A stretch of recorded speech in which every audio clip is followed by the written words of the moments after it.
നാമം വാഴ്ത്തപ്പെടുമാറാകട്ടെ. ഈ അനുഗ്രഹീതമായ സമയത്തിനായി കർത്താവിനെ സ്തുതിക്കുകയും കർത്താവിനെ മഹത്വപ്പെടുത്തുകയും ചെയ്യുന്നു.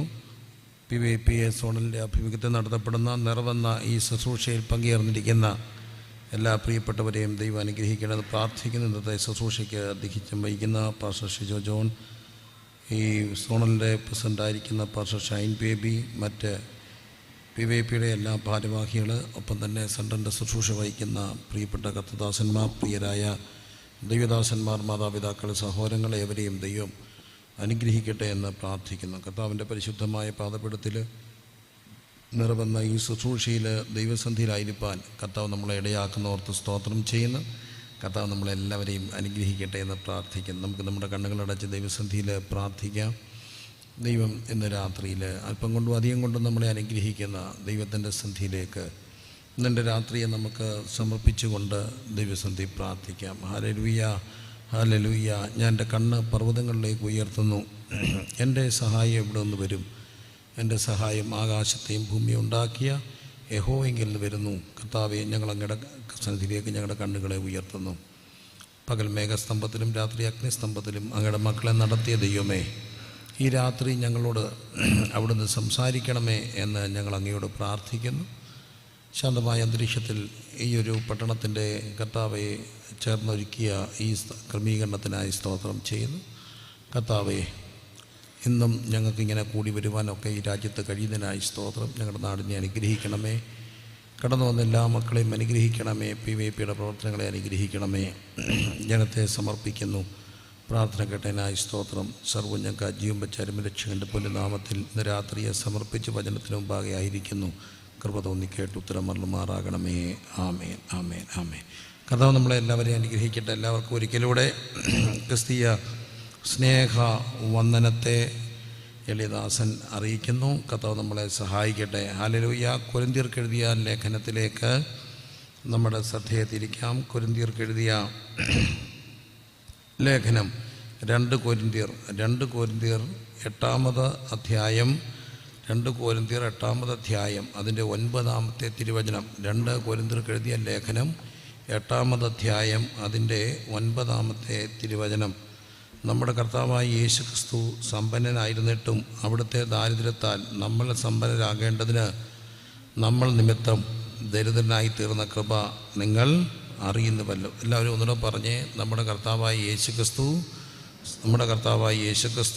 സമ്പന്നനായിരുന്നിട്ടും അവിടുത്തെ ദാരിദ്ര്യത്താൽ നമ്മൾ സമ്പന്നരാകേണ്ടതിന് നമ്മൾ നിമിത്തം ദരിദ്രനായി തീർന്ന കൃപ നിങ്ങൾ അറിയുന്നുവല്ലോ. പ്രിയ ദൈവദാസന്മാർ, വളരെ വചനത്തിൽ പ്രാവീണ്യവും പാണ്ഡിത്യവും അറിവും ഒക്കെയുള്ള അനുഗ്രഹീതരായ ദൈവദാസന്മാരുടെ വചനം പഠിപ്പിക്കുന്ന കർത്തദാസന്മാരുടെയൊക്കെ സാന്നിധ്യം നമ്മോടൊപ്പം ഉണ്ടല്ലോ. അതുകൊണ്ട് തന്നെ അല്പം വളരെ അറിവുള്ള ദൈവദാസന്മാരുടെ മുമ്പിലാണ് ഞാൻ നിൽക്കുന്നുള്ള ബോധ്യത്തിൽ വളരെ വിനയത്തോടെ കർത്താവിൻ്റെ സന്ധി വചനവുമായി നിൽക്കുന്നു. 9-ാമത്തെ വാക്യത്തിൽ നമ്മളൊന്നുകൂടെ വായിക്കുന്നു. നമ്മുടെ കർത്താവായ യേശു ക്രിസ്തു സമ്പന്നനായിരുന്നിട്ടും അവിടുത്തെ ദാരിദ്ര്യത്താൽ നമ്മൾ സമ്പന്നരാകേണ്ടതിന് അവിടുന്ന് നമ്മൾ നിമിത്തം എന്തായി? ദരിദ്രനായി തീർന്നു. അപ്പോൾ ക്രിസ്തു നമുക്ക് വേണ്ടി ചെയ്തെടുത്തത്, അവിടുന്ന് നമുക്ക് വേണ്ടി കാൽവരി കുരിശി ചെയ്തു തന്നത് ഒരു കൈമാറ്റമാണ് എന്ന് നമുക്കറിയാം. മനുഷ്യവർഗത്തിൻ്റെ പാപത്തിൻ്റെ പരിഹാരത്തിനായി തൻ്റെ ഏകയാഗത്തിലൂടെ കർത്താവായ യേശു ക്രിസ്തു നമുക്ക് വേണ്ടി പകരം യാഗമായി തീരുകയാണ്. ആ യാഗത്തിലൂടെ നമുക്ക് ലഭിക്കുന്ന ഒത്തിരി കൈമാറ്റങ്ങളുണ്ട്, ഒത്തിരി എക്സ്ചേഞ്ചുകളുണ്ട്. ഒന്ന്, നമ്മുടെ ശിക്ഷ കർത്താവിൻ്റെ മേലായി നമുക്ക് സ്വാതന്ത്ര്യം ലഭിക്കുക. അതുകൊണ്ടാണ് റോമാലേഖന 8-ാം അധ്യായത്തിൻ്റെ 1-ാമത്തെ വാക്യത്തിൽ കാണുന്നു, ഇപ്പോൾ ക്രിസ്തുയേശു ഉള്ളവർക്ക് എന്തില്ല? ഒരു ശിക്ഷാവധിയിൽ. അപ്പോൾ നമ്മുടെ ശിക്ഷയിൽ ദൈവം നമുക്ക് വിടുതൽ തരികയാണ്. ഗലാത്യ ലേഖനത്തിൽ നമ്മൾ വായിക്കുന്നു, മരത്തിന്മേൽ തൂങ്ങുന്നവരെല്ലാം ശപിക്കപ്പെട്ടവനെന്ന് എഴുതിയിരിക്കുന്ന പോലെ ക്രിസ്തു നമുക്ക് വേണ്ടി എന്തായി? ശാപമായി. അബ്രഹാമിൻ്റെ അനുഗ്രഹം ക്രിസ്തുയേശു ജാതികളായി നമുക്ക് വരേണ്ടതിന് അവിടെ നമുക്ക് വേണ്ടി ശാപമുക്തി മരിച്ചു എന്ന് കാണുകയാണ്. അപ്പം ക്രിസ്തു നമുക്ക് വേണ്ടി മരക്കുരിശിന്മേൽ തൂങ്ങപ്പെട്ടത്, ഒരു മരണം വരിച്ചത് നമുക്ക് അനുഗ്രഹം വരാൻ വേണ്ടിയാണ്. നമ്മുടെ ശാപം കർത്താവിൻ്റെ മേലായി നമുക്ക് അനുഗ്രഹമായി എന്ന് നാം കാണുകയാണ്. വീണ്ടും നമ്മൾ കാണുന്നു, യേശു ക്രിസ്തു മരിച്ചു എന്ന് കാണുന്നു. ക്രിസ്തു മരിച്ചു. ക്രിസ്തുവിന് ദൈവം മരിക്കുമോ? ഒരു ചോദ്യമാണ്. മരിക്കുന്ന ഒരാളെ ദൈവം എന്ന് വിളിക്കാനൊക്കോ? Can God dye? ദൈവം മരിക്കുമോ? ദൈവം മരിക്കില്ല. കാരണം ദൈവം അമർത്യനാണ്. ദൈവമേ നീ പരിശുദ്ധനാകുന്നു, ബലവാനെ നീ പരിശുദ്ധനാകുന്നു, മരണമില്ലാത്തവനെ നീ പരിശുദ്ധനാകുന്നു എന്നാണ് പ്രാർത്ഥന നമ്മൾ കേൾക്കാറുള്ളത്. അപ്പം ദൈവം മരണമില്ലാത്തവനാണ്. മരണമില്ലാത്തവനായ ദൈവം മരിക്കുമോ? അത് ചോദ്യമാണ്. എങ്കിലും കുരിശിലെ ഒരു നിലവിളി നമ്മൾ കാണുന്നുണ്ട്. എലോഹി എലോഹി ലമ്മ ശബക്താനി, എൻ്റെ ദൈവമേ അങ്ങനെ കൈവിട്ടതെന്ത്? പിതാവാം ദൈവം കൈവിട്ടപ്പോൾ സ്വന്തം തോളിൽ തലചായ്ച്ച് പുത്രൻകുമാരൻ നമുക്ക് വേണ്ടി മരിച്ചു. എന്തിനു മരിച്ചു? ജീവപര്യന്തം മരണഭീതിയിലായിരുന്ന നമ്മളെ വിടിവിക്കാൻ വേണ്ടി കർത്താവ് നമുക്ക് വേണ്ടി മരിച്ചു എന്ന് കാണുകയാണ്. യേശു മരിച്ചതിലൂടെ നമുക്ക് ലഭിച്ച എന്താണ്? തൻ്റെ ഏകജനനായ പുത്രനെ വിശ്വസിക്കുന്ന ഏവനും നശിച്ചു പോകാതെ നിത്യജീവൻ പ്രാപിക്കേണ്ടതിന് ദൈവം തൻ്റെ പുത്രനെ നൽകുവാൻ തക്കവണ്ണം ലോകത്തെ സ്നേഹിച്ചു. അപ്പോൾ യേശുവിൻ്റെ മരണത്തിലൂടെ നമുക്ക് ലഭിക്കുന്നത് നിത്യജീവനാണ് എന്ന് നമുക്ക് കാണാൻ കഴിയും. അതുപോലെ തന്നെയാണ് കർത്താവായ യേശുക്രിസ്തുവിലൂടെ നമുക്ക് ലഭിക്കുക സമ്പന്നതയെക്കുറിച്ച് അവിടെ കാണുകയാണ്. കർത്താവായ യേശുക്രിസ്തു സമ്പന്നനായിരുന്നു എന്ന് കാണുന്നു. ദൈവവും അവിടുന്ന് ദൈവരൂപത്തിലിരിക്കെ ദൈവത്തോടുള്ള സമത്വം മുറുകെ പിടിക്കണമെന്ന് വിചാരിക്കാതെ ദാസ്യരൂപമെടുത്ത് വേഷത്തിൽ മനുഷ്യനായി ക്രൂശിലെ മരണത്തോളം തന്നെ ഏൽപ്പിച്ചുവെന്ന് ഫിലിപ്പിയ ലേഖനത്തിൽ നാം വായിക്കുന്നു. അപ്പോൾ യേശുക്രിസ്തു നമുക്ക് വേണ്ടി സമ്പന്നനായിരുന്ന ക്രിസ്തു നമുക്ക് വേണ്ടി ദരിദ്രനായി, ധനവും മാനവും പുരാതന സമ്പത്ത് ഉണ്ടായിരുന്ന ക്രിസ്തു നമുക്ക് വേണ്ടി ദരിദ്രനായി എന്ന് നാം കാണുകയാണ്. എന്തിനാണ് ക്രിസ്തു ദരിദ്രനായത് എന്നാണ് കൊരിന്ത്യർ ലേഖനത്തിൽ നാം വായിച്ചത്. ക്രിസ്തുവിൻ്റെ ദാരിദ്ര്യത്താൽ നമ്മൾ എന്താകേണ്ടതിന്? സമ്പന്നരാകേണ്ടതിന് കർത്താവ് നമ്മൾ നിമിത്തം എന്തായി? ദരിദ്രനായി. ഹല്ലേലൂയ! നമ്മൾ നിമിത്തം ദരിദ്രനായി. അപ്പം ദരിദ്രനായി തീർന്ന ക്രിസ്തുവിനെ കാണാൻ കഴിയുന്നുണ്ട്. ലൂക്കോസിൻ്റെ സുവിശേഷം 6-ാമത് അധ്യായം, ലൂക്കോസിൻ്റെ സുവിശേഷം 6-ാമത്തെ അധ്യായത്തിൻ്റെ 20-ാമത്തെ വാക്യത്തിൽ കാണുന്നു. ലൂക്കോസിൻ്റെ സുവിശേഷം 6-ാമത് അധ്യായത്തിൻ്റെ 20-ാമത്തെ വാക്യത്തിൽ കാണുന്നു. അനന്തരം അവിടുന്ന് ശിഷ്യന്മാരെ നോക്കി പറഞ്ഞത് എന്ന് പറഞ്ഞുകൊണ്ട് ലൂക്കോസ് രേഖപ്പെടുത്തിയിരിക്കുന്ന സമതല പ്രഭാഷണത്തെ കാണുന്നുണ്ട്.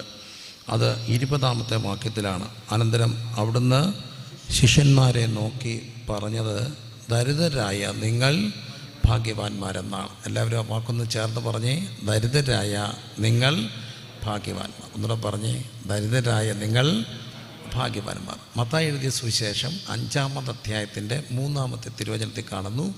അവിടുന്ന് പുരുഷാരത്തെ കണ്ടാറെ മലമേൽ കയറി. അവിടുന്ന് ഇരുന്ന ശേഷം ശിഷ്യന്മാർ അടുക്കൽ വളഞ്ഞു. അത് ഗിരിപ്രഭാഷണമായിട്ടാണ് പർവ്വത പ്രസംഗം മത്തായി രേഖപ്പെടുത്തുന്നു. ഉയർന്ന മലയിലേക്ക് പോയിട്ട് പുരുഷാരത്തെ കണ്ടാറെ മലമേൽ കയറി. അവിടുന്ന് ഇരുന്ന ശേഷം ശിഷ്യന്മാർ അടുക്കൽ വന്നു. അവിടുന്ന് തിരുവായി മൊഴിഞ്ഞ് അവരോട് പറഞ്ഞ എന്തെന്നാൽ, ആത്മാവിൽ ദരിദ്രരായ നിങ്ങൾ ഭാഗ്യവാന്മാർ. അപ്പം ദരിദ്രരായ നിങ്ങൾ ഭാഗ്യവാന്മാർ. മത്തായി സുവിശേഷകൻ പറയുന്നു, ദരിദ്രരായ നിങ്ങൾ ഭാഗ്യവാന്മാർ. പൗലോസ് അപ്പോസ്തലൻ പറയുന്നു, അവിടുന്ന് ധനവാനായിരിക്കെ സമ്പന്നനായിരിക്കെ അവിടുത്തെ ദാരിദ്ര്യത്താൽ നമ്മൾ സമ്പന്നരാകേണ്ടത് നമ്മൾ നിമിത്തം എന്തായി? ദരിദ്രനായി തീർന്നു എന്ന് കാണുകയാണ്.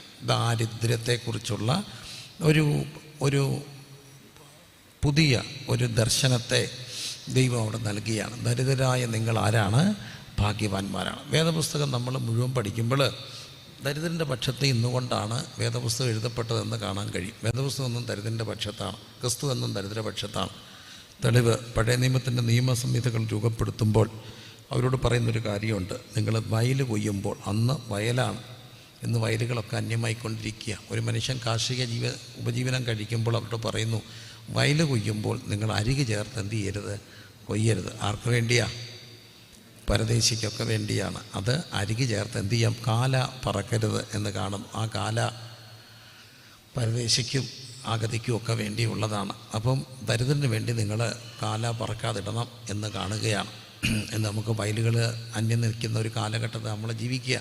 വീണ്ടും നമ്മൾ കാണുന്നുണ്ട്, ഈ പലിശയ്ക്കൊക്കെ അഥവാ പണയം വെച്ച് കഴിഞ്ഞാൽ അത് പിടിച്ച് കൊടുക്കാൻ തിരിച്ച് മേടിക്കാൻ പൈസയില്ല വരുമ്പോൾ ഇന്നിൻ്റെ പോലെ തന്നെ ആധാരമൊക്കെ കൊണ്ട് പണയപ്പെടുത്തും. പണയ വസ്തു അവർ കൈക്കലാക്കും.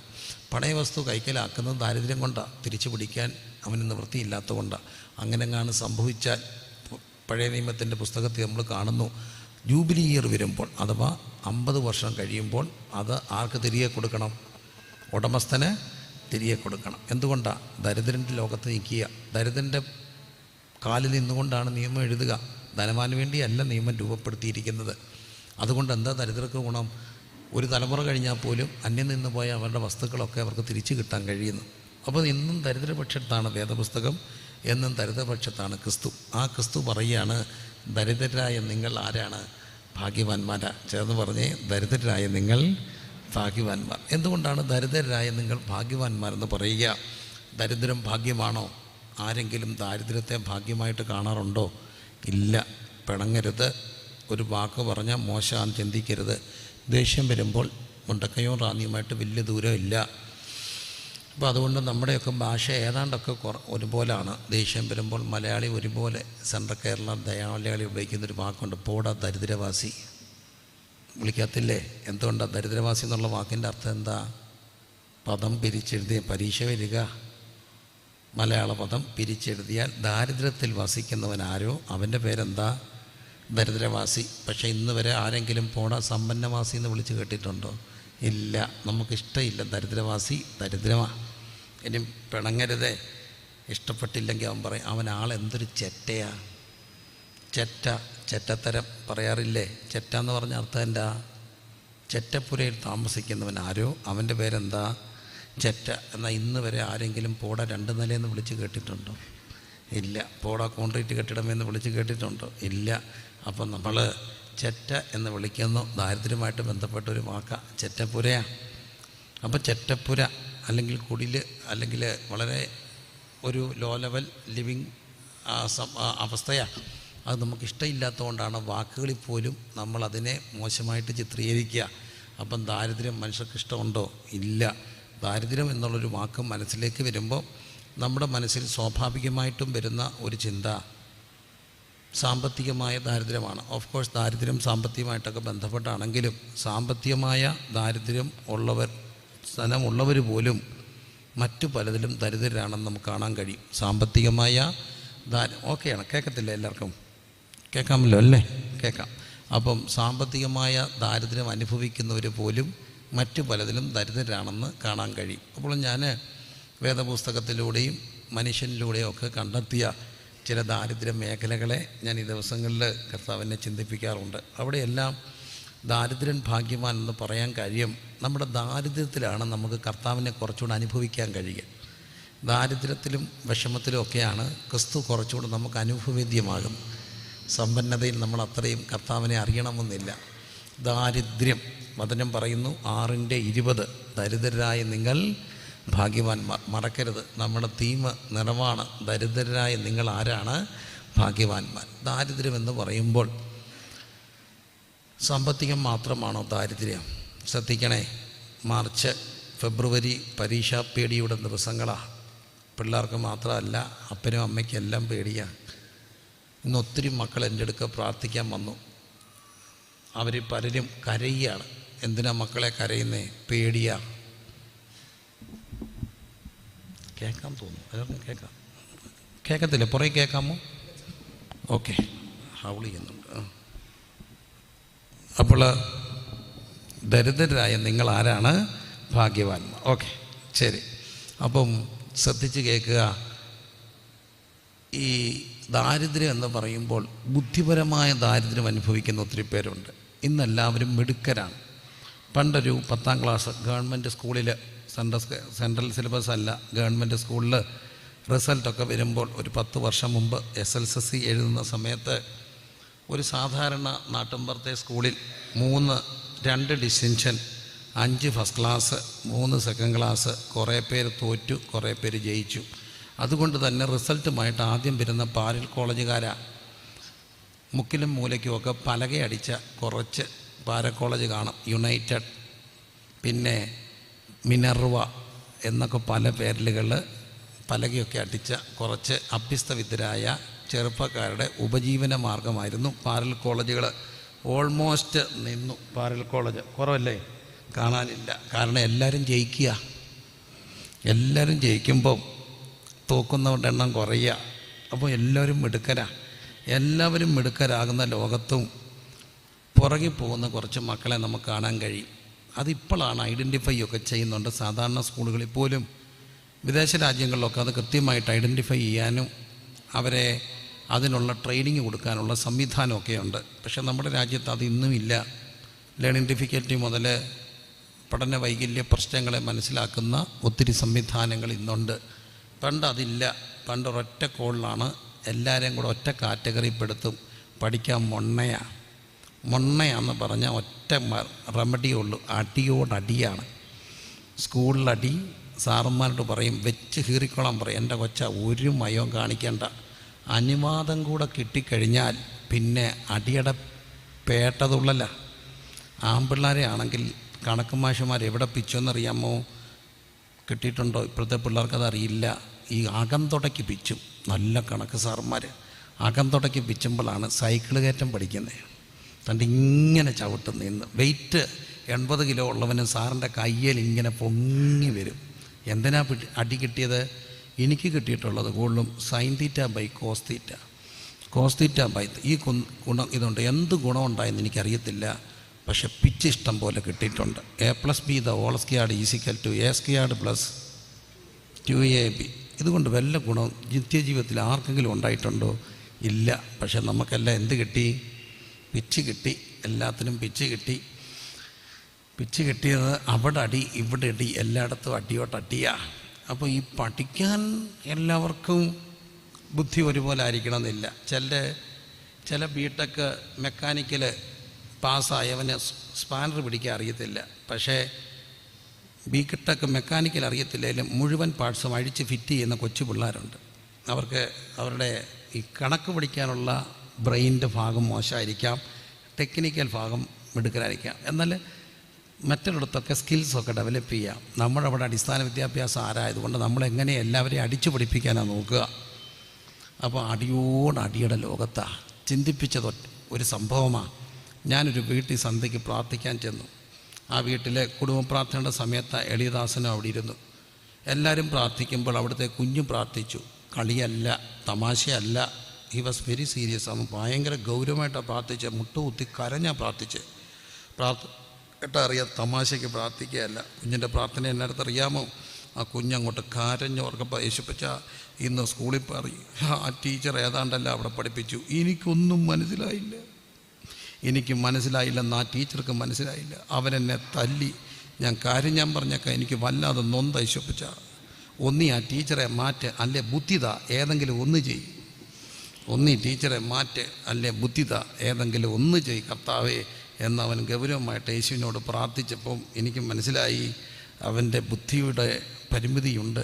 പക്ഷേ ഈ ബുദ്ധി വൈകല്യമുള്ള മക്കളെ ഒത്തിരി എനിക്കറിയാം. ഒത്തിരി മക്കളെ ഞാൻ കണ്ടിട്ടുണ്ട്. ഈ കർത്താവായ യേശുക്രിസ്തു യെരുശലേമിലേക്ക് വരുന്നുണ്ട്. യെരുശലേമിലേക്ക് വരുന്നത് എന്തിൻ്റെ പുറത്താണ്? കഴുതപ്പുറത്ത്. എന്താ? സീയോൻ പുത്രിയോട് നിൻ്റെ രാജാവ് വാഹനമൃഗത്തിൻ്റെ പുറത്ത് സൗമ്യനായി എഴുന്നള്ളി വരികയാണ്. എന്തിനാ കർത്താവ് വാഹനമൃഗത്തിൻ്റെ കഴുതപ്പുറത്ത് വന്നത്?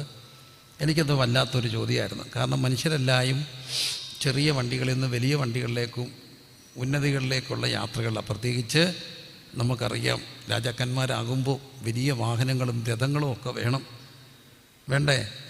ഇന്ത്യൻ പ്രധാനമന്ത്രി ഓട്ടോറിക്ഷയിൽ മുണ്ടക്കയത്ത് വരുന്നവരാണ്. നമ്മുടെ രാജാതിരാജാവും കർത്താവുമായ ദൈവം കഴുതയുടെ പുറത്ത് വന്നിറങ്ങുക.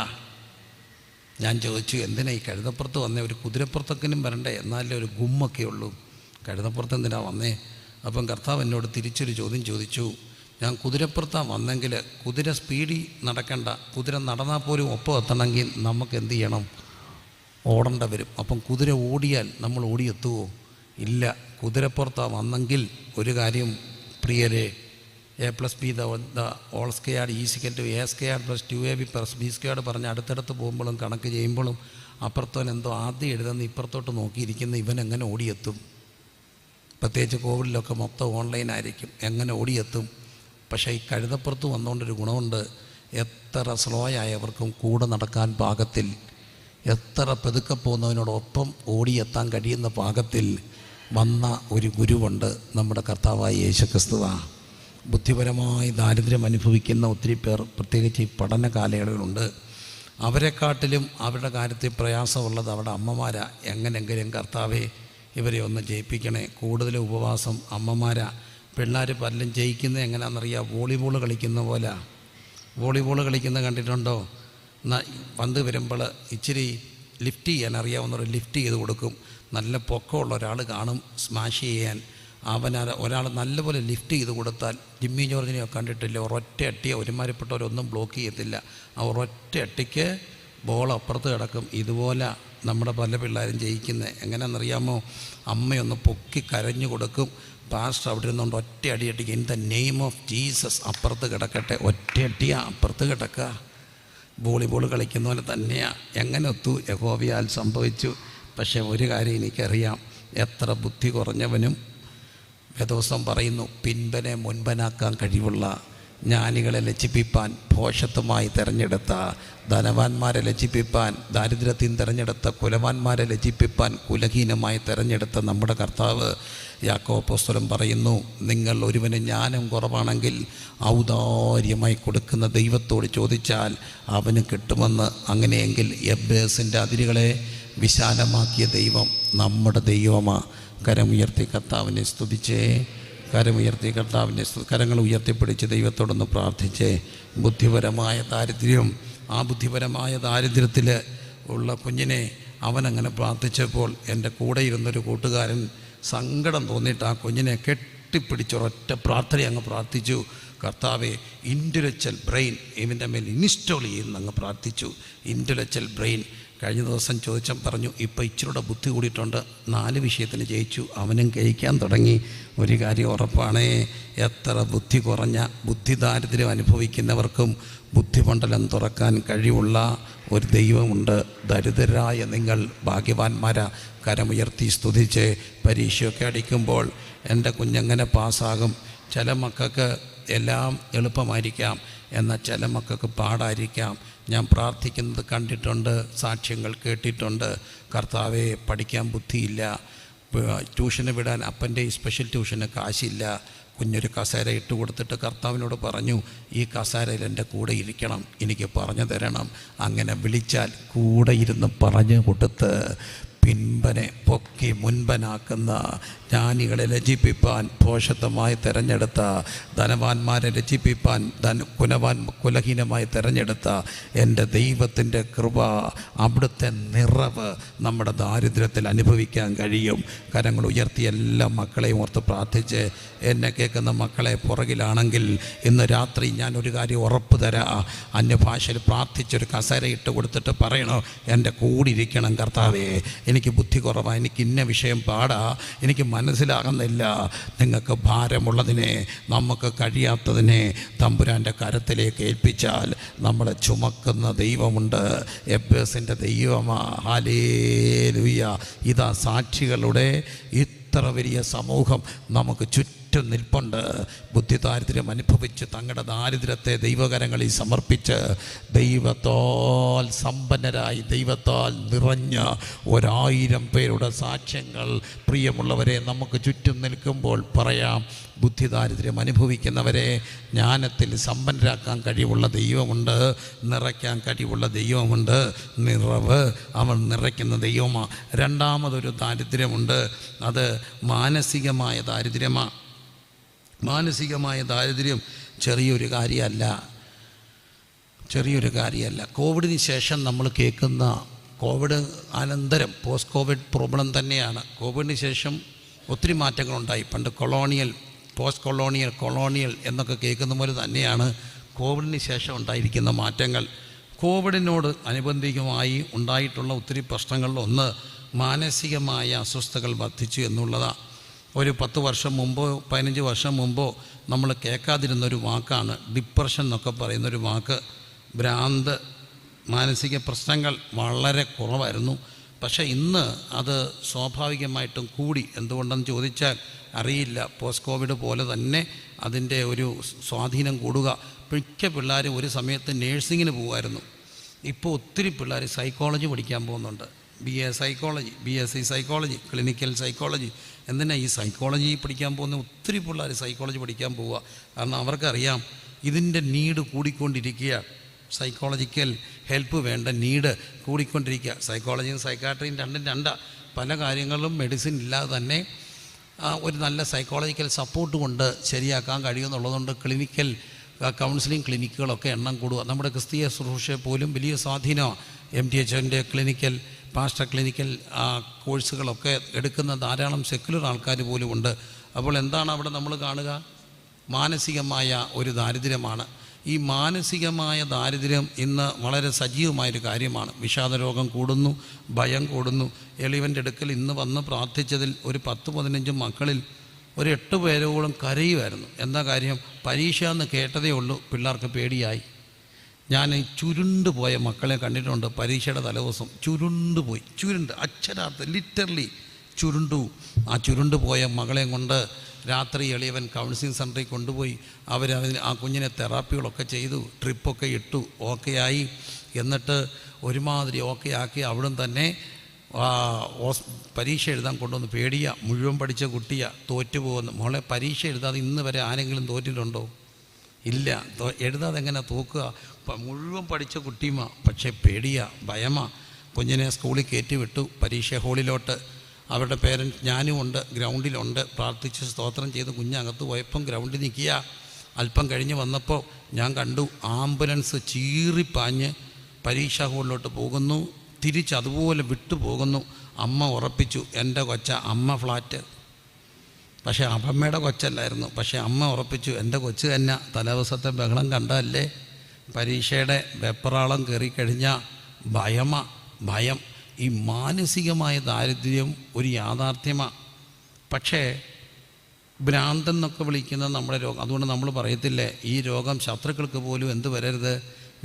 നാട്ടിൻപുറത്തെ ഭാഷകൾ, ആരാൻ്റെ അമ്മയ്ക്ക് ഭ്രാന്ത് പിടിച്ചാൽ കാണാൻ നല്ല ശേല അല്ലേ? അതുകൊണ്ട് പറയും പഴയ ആൾക്കാർ, യേശുവേ, ശത്രുക്കൾക്ക് പോലും ഈ രോഗം എന്ത് വരരുത് എന്ന് പ്രാർത്ഥിക്കും. ഭ്രാന്തെന്നൊക്കെ പറയുന്നതിൻ്റെ അപ്പുറത്ത് വിഷാദ രോഗങ്ങളും ഭയങ്ങളും ആത്മഹത്യാ പ്രവണതകളും നല്ല വിദ്യാഭ്യാസമുള്ള, നല്ല കുടുംബസ്ഥരായ, നല്ല വിവേകമുള്ളവർക്ക് പോലും പിടിക്കപ്പെടുന്നൊരു കാര്യമാണ്. പലപ്പോഴും ഈ ലഹരിക്ക് അടിമപ്പെടുന്നത് പലരും ഈ മാനസികമായ ദാരിദ്ര്യം അനുഭവിക്കുന്നവരാ, ശക്തിയുള്ളവരല്ല ഈ ലഹരിക്ക് അടിമപ്പെടുന്നത്. അതുകൊണ്ടല്ലേ കുടിയന്മാരെക്കുറിച്ച് നമ്മൾ പറയാറുണ്ട്, കുടിച്ചില്ല അയാൾ പാവമല്ലേ. മിക്ക കുടിയന്മാരെ നോക്കിയോ, കുടിച്ചില്ലെങ്കിൽ ഇതുപോലെ നല്ല മനുഷ്യനില്ല. കുടിച്ചാലോ ആളങ്ങ് മാറും. ചെല്ല് കുടിച്ചാൽ നല്ലവരുമാണ്, കെട്ടിപ്പിടിച്ച് ഉമ്മ അന്ന് ഈത്ത ഒലിപ്പിച്ച് ഉമ്മ തരും. അയ്യോ, എന്തോ ഉമ്മയാ, സ്നേഹമുള്ള ഉമ്മയാ. കുടിക്കുന്നവർ നല്ല മനുഷ്യരാ. നല്ല മനുഷ്യർക്കാണ് അവർക്ക് 2 പറയണമെങ്കിൽ, ഒരാളുടെ മുഖത്ത് നോക്കണമെങ്കിൽ 2 എണ്ണം വീശിയാലേ ഒക്കത്തുള്ളൂ. അതുപോലെ തന്നെയാണ് ഈ കഞ്ചാവും MDMA ഒക്കെ കൂടുന്നത്. എങ്ങനെയാണെന്നറിയാം? ടെൻഷൻ അടിച്ചിരിക്കുമ്പോൾ പിള്ളേർ വന്ന് കൂട്ടുകാരെ പറയും, എടാ ഇവിത്തേലൊന്ന് പിടിപ്പിച്ചാൽ നമ്മുടെ ടെൻഷൻ മാറി നമ്മളങ്ങ് കിളി പോവും, നമ്മളിങ്ങനെ അങ്ങ് ഇരിക്കും. ഞങ്ങളുടെ കോളേജിൻ്റെ അവിടുത്തെ ഒരു സംഭവം കേട്ടു. എനിക്കറിയാവുന്നൊരു സംഭവമായിട്ടാണ് ഞാൻ മനസ്സിലാക്കുന്നത്. ആളെ എനിക്കറിയാം. ഏതായാലും ഇവനങ്ങോട്ട് പരീക്ഷ ടെൻഷൻ കൂടിയപ്പോൾ തോട്ടത്തിൽ പോയിരുന്നപ്പം പിള്ളേർ പറഞ്ഞു, ഈ സാധനം ഒന്ന് പിടിപ്പിച്ചാൽ മതി, നീ ഓക്കെ ആവുമെന്ന്. അവനൊരു പോച്ച വലിച്ചുകൊണ്ട് അവിടെ ഇരുന്നു. ഈ സാധനം വലിച്ചു.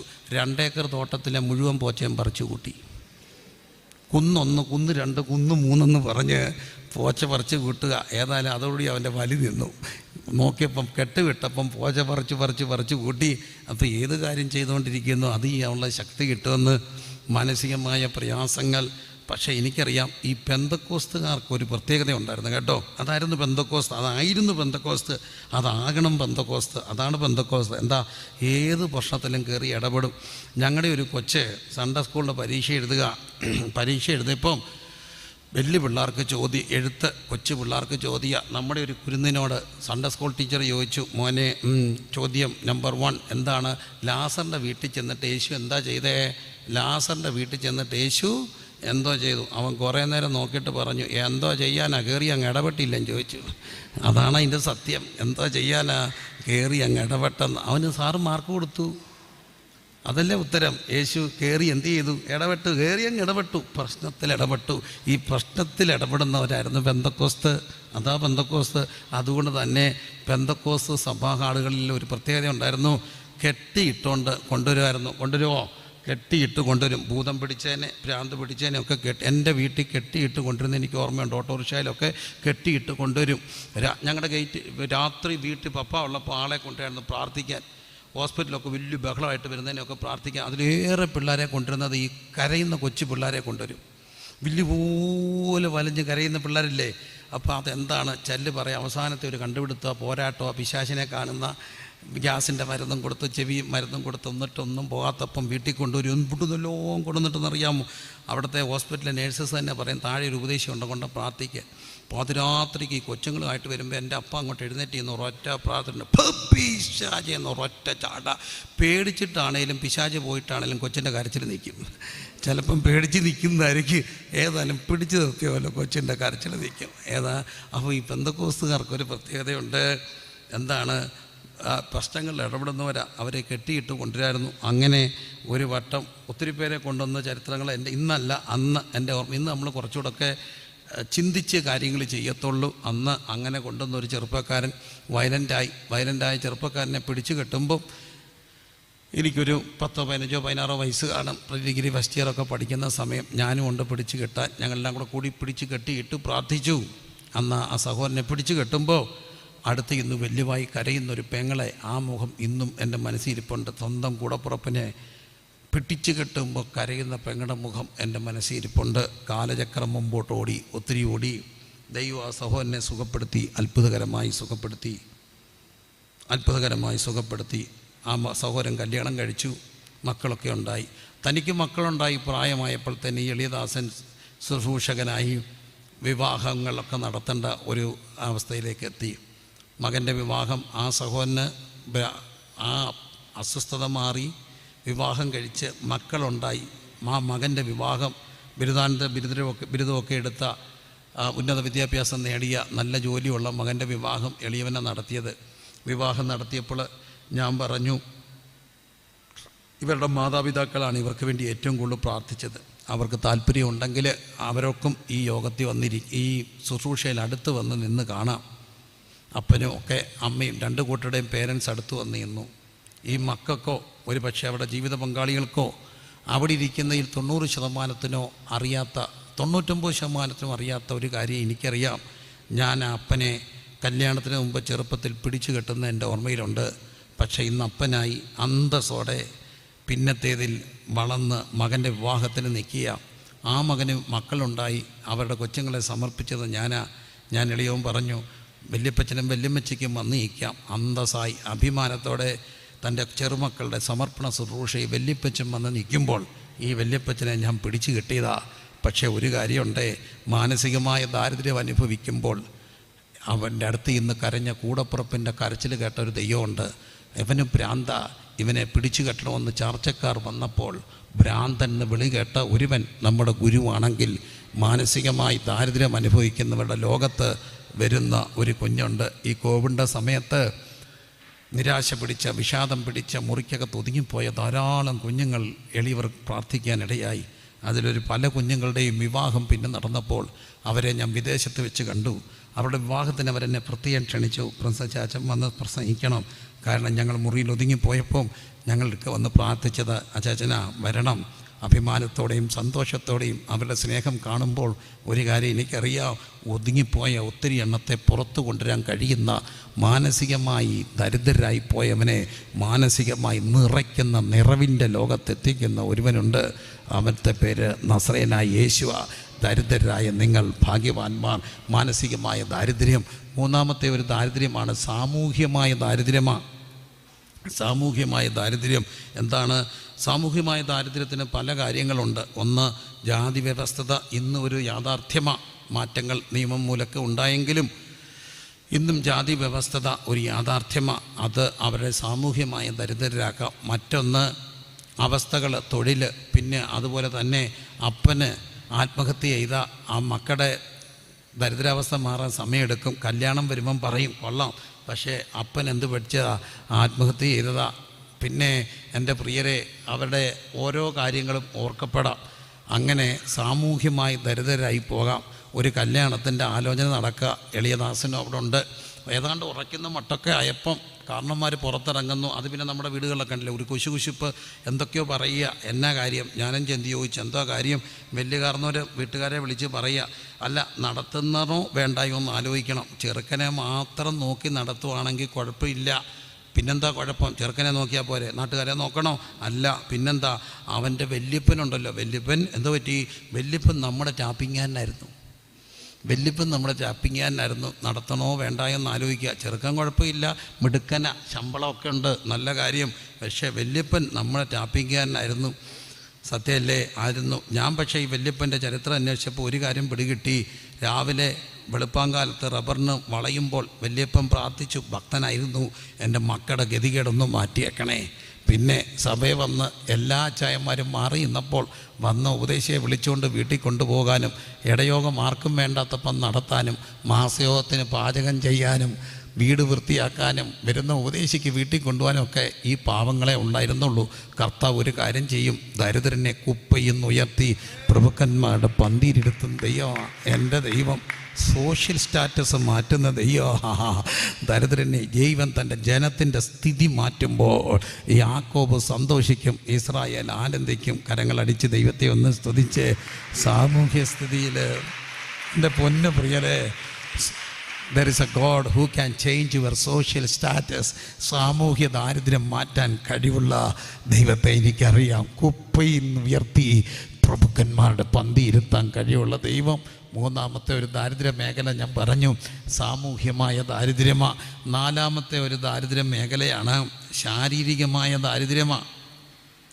ആരെ വേണം മനുഷ്യർക്ക് ആരോഗ്യമുള്ളവരെ പോരെ മതി, ആരോഗ്യമുള്ളവരെ മതി.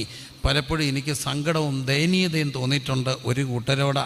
മകൾ യു കെയിലാണ്, അമ്മച്ചിയെ കൊണ്ടുപോകാമെന്ന് പറഞ്ഞു. പാവം അമ്മച്ചി സാക്ഷ്യം പറയുക, കഴിഞ്ഞ നാളുകളിൽ എന്നോട് ദൈവാത്മാവ് ദൂത് പറഞ്ഞു, കയറാത്ത വാഹനത്തെ നീ കയറും, മഞ്ഞ് പെയ്യുന്ന നാട്ടിൽ പോവും, കൊച്ചനെ കൊണ്ടുപോവുക.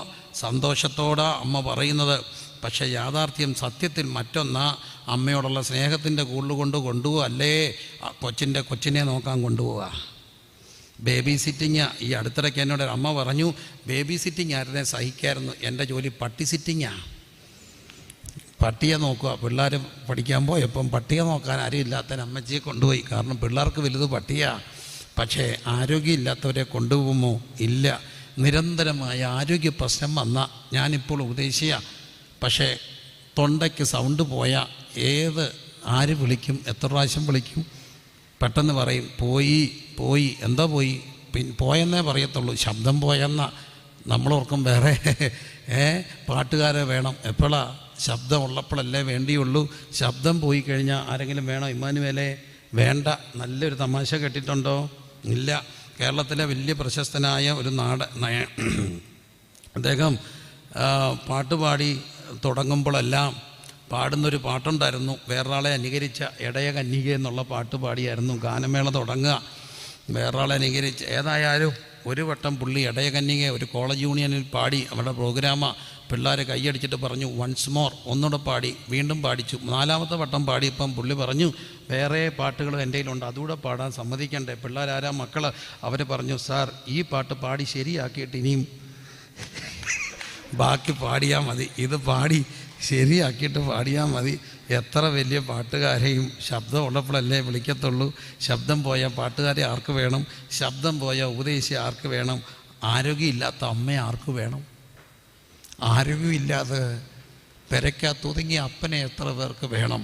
പക്ഷേ ഒന്നെനിക്കറിയാം, ബലഹീനനാകുമ്പോൾ താങ്ങുന്നൊരു ദൈവമുണ്ട്, നരയ്ക്കുമ്പോൾ ചുമക്കുന്നൊരു ദൈവമുണ്ട്, ക്ഷീണിച്ചു പോയ ശരീരത്തിന് ബലം പകരാൻ കഴിവുള്ളൊരു ദൈവമുണ്ട്, ശാരീരിക ദാരിദ്ര്യം അനുഭവിക്കുന്നവർക്ക് സൗഖ്യം കൊടുക്കാൻ കഴിവുള്ള ദൈവമുണ്ട്. യഹോവയെ കാത്തിരിക്കുന്നവർ ശക്തിയെ പുതുക്കും, അവർ കഴുകന്മാരെപ്പോലെ ചിറകടിച്ചുയരും, അവർ ക്ഷീണിച്ചു പോകാതെ ഓടും, തളർന്നു പോകാതെ നടക്കും. ഹല്ലേലൂയ. എൻ്റെ ദൈവം നിൻ്റെ അകൃത്യമൊക്കെ മോചിക്കും, നിൻ്റെ സകല രോഗങ്ങളെ സൗഖ്യമാക്കും, നിൻ്റെ യൗവനം കഴുകനെ പോലെ പുതുകി വരത്തക്കോണം വായിക്ക് നന്മ കൊണ്ട് തൃപ്തി വരുത്തും. കരങ്ങളടിച്ച് ദൈവത്തെ ഒന്ന് സ്തുതിച്ചേ. എല്ലാ പ്രിയപ്പെട്ട മക്കളും സ്തുതിച്ചേ. ഹല്ലേലൂയ. ഈ രാത്രിയിൽ, നിറവിൻ്റെ രാത്രിയിൽ, PVPS സോണൽ നടത്തുന്ന ഈ നിറവിൽ ഞാൻ നിന്നുകൊണ്ട് പറയട്ടെ, നിങ്ങളുടെ ശാരീരിക നമ്മുടെ ശാരീരിക പ്രശ്നങ്ങളിൽ ശക്തിയെ പുതുക്കി യൗവനം കഴുകനെ പോലെ പുതുക്കാൻ കഴിയുന്ന, ദാരിദ്ര്യത്തെ മാറ്റി ആരോഗ്യത്തിൻ്റെ സമ്പന്നതയും നിറവും തരാൻ കഴിവുള്ള നമ്മുടെ ദൈവമുണ്ട്. കരമുയർത്തി സ്തുതിച്ചേ. നമ്മുടെ ദൈവം ശാരീരിക ദാരിദ്ര്യത്തിൽ സൗഖ്യം തരുന്ന ദൈവമാണ്. മറ്റൊരു ദാരിദ്ര്യ മേഖലയുണ്ട്. എന്താണ്? പൊളിറ്റിക്കൽ പോവർട്ടിയ, രാഷ്ട്രീയമായ ദാരിദ്ര്യമാണ്. ഇന്നും എൻ്റെ സുഹൃത്ത് ഉത്തര ഭാരതത്തിൽ നിന്ന് വന്നു. അദ്ദേഹം പറഞ്ഞൊരു വാക്ക് എന്നെ അത്ഭുതപ്പെടുത്തും. എൻ്റെ പല സുഹൃത്തുക്കളും ജയിലിൽ നടക്കുക. ഒരു തരത്തിലൊരു ജയിൽ നിറയ്ക്കൽ പരിപാടിയായിരുന്നു ഉത്തരേന്ത്യയിൽ. മതപരിവർത്തനം എന്നൊക്കെ ആരെങ്കിലും ഒന്ന് പറഞ്ഞാൽ അതിൻ്റെ പേരിൽ ഒരു സംശയം പറഞ്ഞാൽ മതി, പിടിച്ച് ജയിലിൽ കിടക്കുന്ന 100 കണക്കിന് സുവിശേഷകരുണ്ട്. ഇറക്കാൻ പാടാ, ഇറങ്ങിക്കിട്ടിയാലും കേസും പൊല്ലാപ്പും തീരാൻ പാടാ. സാക്ഷി പറയാൻ ആരാ ഉള്ളത്? സ്വാധീനിക്കാൻ ആരാ ഉള്ളത്?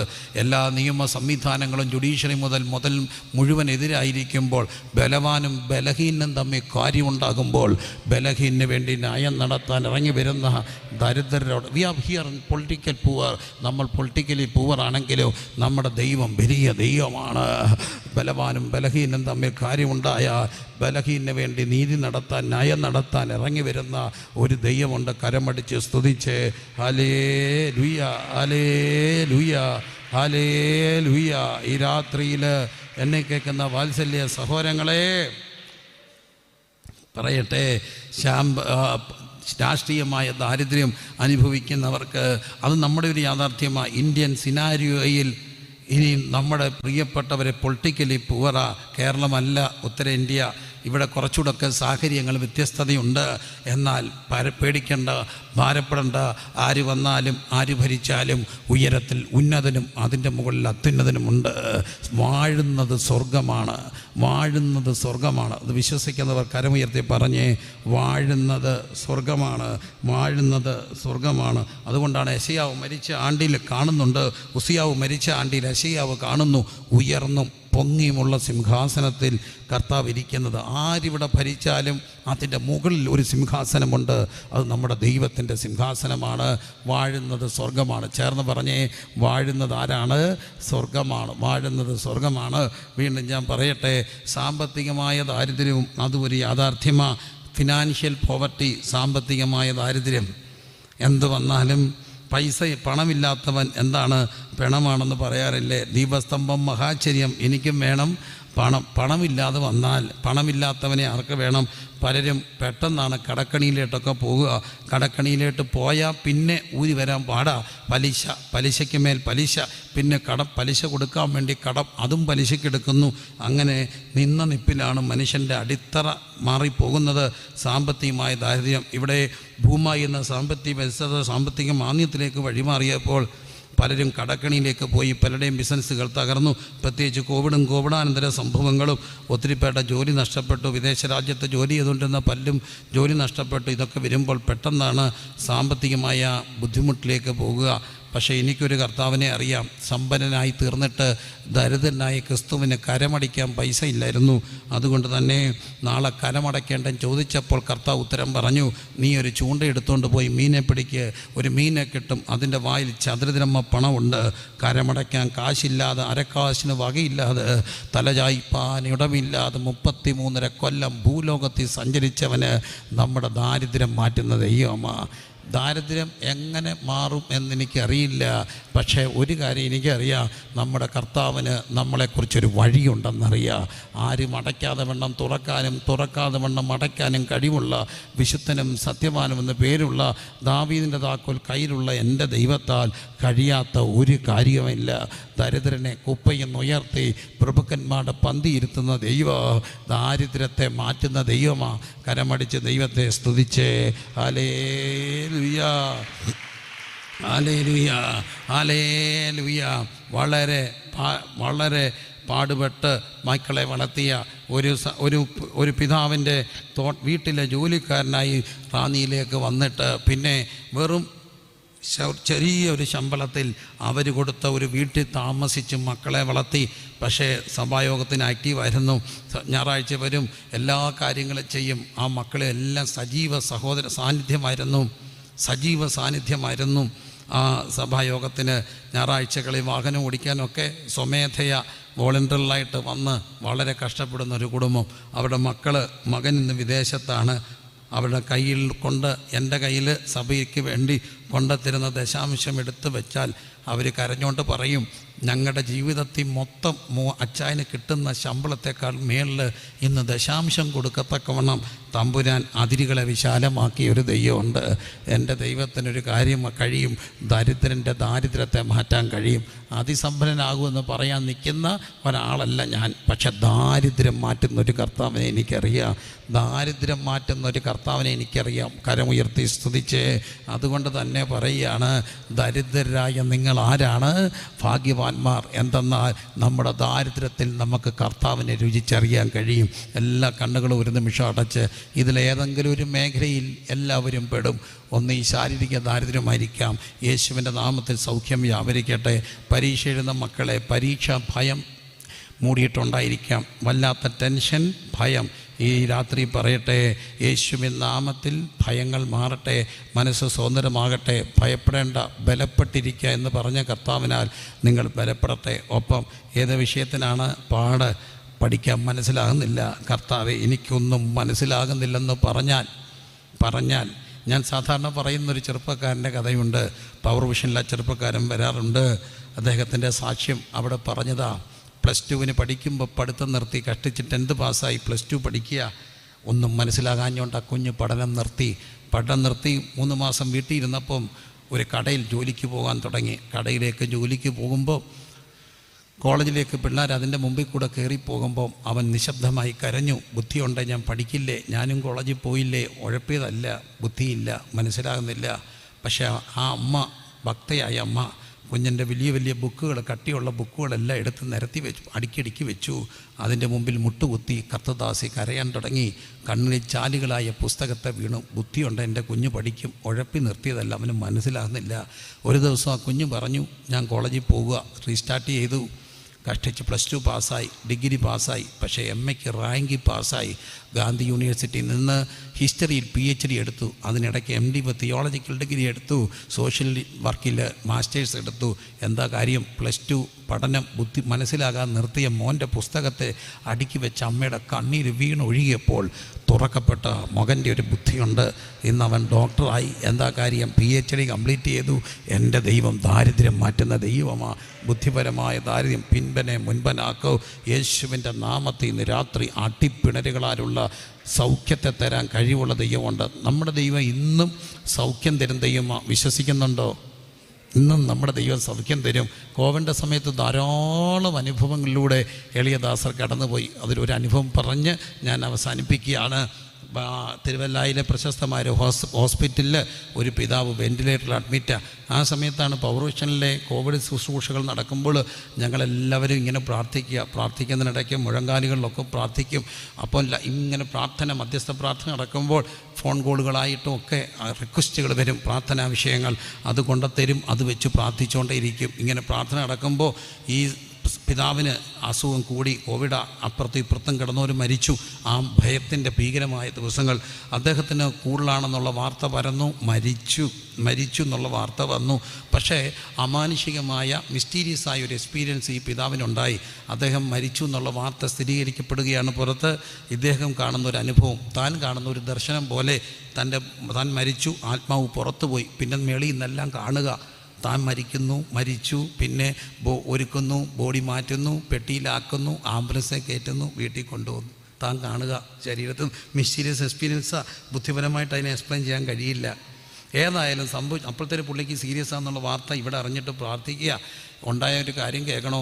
പുള്ളി കാണുന്നത് പുള്ളിയുടെ ബോഡി ആംബുലൻസെ കയറ്റി, പെട്ടിയെ കയറ്റി ആംബുലൻസെ വെച്ച് ഇങ്ങനെ കൊണ്ടുവന്ന് വീട്ടിൽ നിന്ന് കൊണ്ടുവന്നു ഇറക്കി ചുമന്നുകൊണ്ട് വീട്ടിലോട്ട് പോകുമ്പോൾ പുള്ളി കാണുന്നൊരു കാഴ്ച, കുറച്ച് ദൈവദാസന്മാരിങ്ങനെ മുട്ടുകുത്തി ഇന്ന് പ്രാർത്ഥിക്കുക. എന്ത് ചെയ്താൽ കയറ്റി വിടത്തില്ല, വഴി ബ്ലോക്ക് ചെയ്ത് നിൽക്കുക.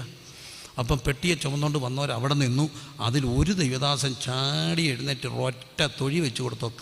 ഒരൊറ്റ തൊഴി. എവിടെ? പെട്ടിക്ക. കൃത്യം കൊണ്ടു ടിക്കെന്ന് ചുമന്നുകൊണ്ടിരുന്നോണ്ട് കയ്യിൽ നിന്ന് പെട്ടി താഴെ പോയി. ഈ പുള്ളി അങ്ങ് ഉണർന്നു. പക്ഷെ ഒരത്ഭുതം, അതോടുകൂടി ദീപം വന്നു. അവിടെ വന്നു സീരിയസ് ആയ ആൾ കൃത്യമായിട്ട് കുറഞ്ഞു. പുള്ളി കണ്ടൊരു ദർശന. അങ്ങനെ പുള്ളി പുറത്ത് വന്നു ആരോഗ്യത്തോടെ സാക്ഷ്യം പറയാൻ വന്നു. എളിയവൻ ഒരു ചെറിയ കുസൃതി ചോദിച്ചു, എൻ്റെ ഉപദേശി ആരാ തൊഴിച്ചത്? ആരാ? എൻ്റെ പ്രിൻസിപ്പാൾ ശല്യോ? ചാടി ഒരൊറ്റ ഹട്ടിയായിരുന്നു ആ ഒറ്റ തൊഴിക്ക്. വെട്ടി അങ്ങ് മറിഞ്ഞു പോയി. ഞാനിങ്ങനെ ചാടി വീണു, ജീവിച്ചെന്ന് പറഞ്ഞു.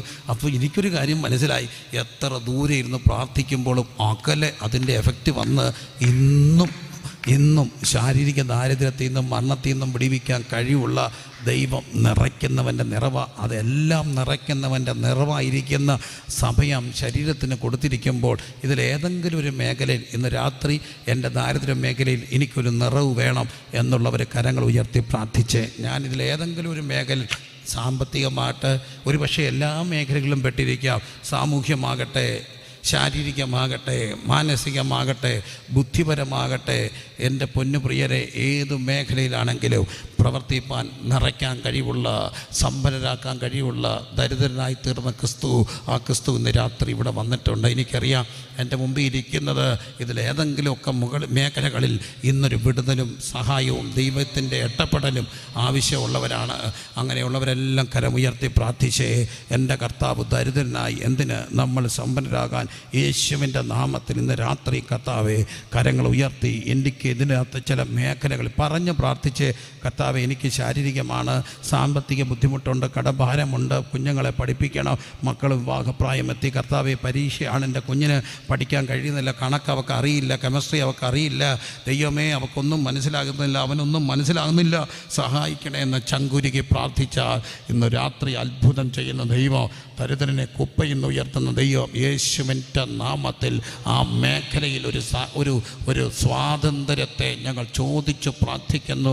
ദരിദ്രൻ്റെ ലോകത്തിറങ്ങി വന്ന് ദരിദ്രനായി തീർന്ന കർത്താവ് ഇപ്പം തന്നെ മക്കളെ തൊടുന്നതിനായി സ്തോത്ര. അവിടുത്തെ പോലെ ആരുമില്ലല്ലോ. യേശുവിൻ നാമത്തിൽ അത് അനുഭവിക്കുവാൻ ഞങ്ങൾ പ്രാർത്ഥിക്കുന്നു. അവിടുന്ന് അങ്ങനെ ചെയ്യുന്നതിനായി സ്തോത്ര. യേശു കർത്താവിൻ നാമത്തിൽ തന്നെ ആമേൻ. കരങ്ങളടിച്ച് ദൈവത്തെ ഒന്ന് സ്തുതിച്ചേ. ദരിദ്രനായി തീർന്ന ക്രിസ്തു, ദരിദ്രനായി തീർന്ന ക്രിസ്തു, അവിടുന്ന് അതിന്മേൽ നമുക്ക് നിറവ് തരുന്ന ദൈവമാ, നിറവ് തരുന്ന ദൈവമാ, നിറവ് തരുന്ന ദൈവമാ. അരക്കാശിന് മുതലില്ലാതെ തലചായ്പാനും സ്ഥലമില്ലാതെ, അരക്കാശിനു മുതലില്ലാതെ തലചായ്പാനും സ്ഥലമില്ലാതെ 33 കൊല്ലം പ്രാർത്ഥനത്തിൽ പാർത്തല്ലോ നീ. അവിടുത്തെ മക്കളോടൊപ്പം നമുക്ക് ചേർന്ന് പാടാം. കർത്താവേ, നിന്റെ രൂപം എനിക്ക് എത്തല്ല ഇപ്പോഴും സന്തോഷമാ, സ്വർഗത്തിലും ഭൂമിയിലും അങ്ങേപ്പോലെ മറ്റാരുമില്ല. കരങ്ങൾ ഉയർത്തിയ യേശുവെ സ്തുതിച്ചുകൊണ്ട് ദരിദ്രനായി തീർന്ന ക്രിസ്തു നമ്മുടെ ദാരിദ്ര്യത്തിൽ നമ്മെ നിറയ്ക്കുന്ന കർത്താവിനെ ധ്യാനിച്ചുകൊണ്ട് ഹല്ലേലൂയ. ഇരുകരങ്ങൾ ഉയർത്തി പ്രാർത്ഥിക്കാവുന്നവർ ഇരുകരങ്ങൾ ഉയർത്തി, എഴുന്നേറ്റ് നിൽക്കാവുന്നവർ എഴുന്നേറ്റ് നിന്ന് കർത്താവിനെ ഒന്ന് ധ്യാനിച്ചുകൊണ്ട് ദരിദ്രനായി തീർന്ന ക്രിസ്തു ഹൃദയത്തിൽ നിന്ന് പറയട്ടെ, നമ്മുടെ ദാരിദ്ര്യം മാറ്റുന്ന കർത്താവ്. അനുഭവത്തിൽ നിന്ന് പറയട്ടെ, ദാരിദ്ര്യം മാറ്റുന്ന കർത്താവ്, ദരിദ്രനായി തീർന്ന ക്രിസ്തുവ. ആയിരക്കണക്കിന് സാക്ഷികളെ ചേർത്ത് പിടിച്ച് പറയട്ടെ, ദരിദ്രൻ്റെ ലോകത്തിറങ്ങി വരുന്ന ക്രിസ്തു. ഈ സെൻറ്ററിലുള്ള PVP അംഗങ്ങളെ, ഈ രാത്രി പരീക്ഷ എഴുതാൻ പോകുന്ന മക്കളെ, പരീക്ഷ എഴുതാൻ വേണ്ടി പ്രിപ്പയർ ചെയ്തിട്ട് ഒന്നും മനസ്സിലാകത്തില്ല മക്കളെ ഓർത്ത് ആകുലപ്പെടുന്ന അമ്മമാരെ പറയട്ടെ, പിൻപനെ മുൻപനാക്കാൻ കഴിയുള്ള, ജ്ഞാനികളെ ലജിപ്പിപ്പാൻ ഭോഷത്വമായി തിരഞ്ഞെടുത്ത നമ്മുടെ കർത്താവ് നമ്മുടെ മക്കളുടെ കൂടെ ഇരിക്കും. കുഞ്ഞുങ്ങളെ പറ, എനിക്ക് ബുദ്ധിമുട്ടാ, എന്നെ കൊണ്ട് ഒക്കുന്നില്ല കർത്താവേ, എൻ്റെ കൂടെ ഇരിക്കണേ യേശുവേ എന്ന് പ്രാർത്ഥിച്ചുകൊണ്ട്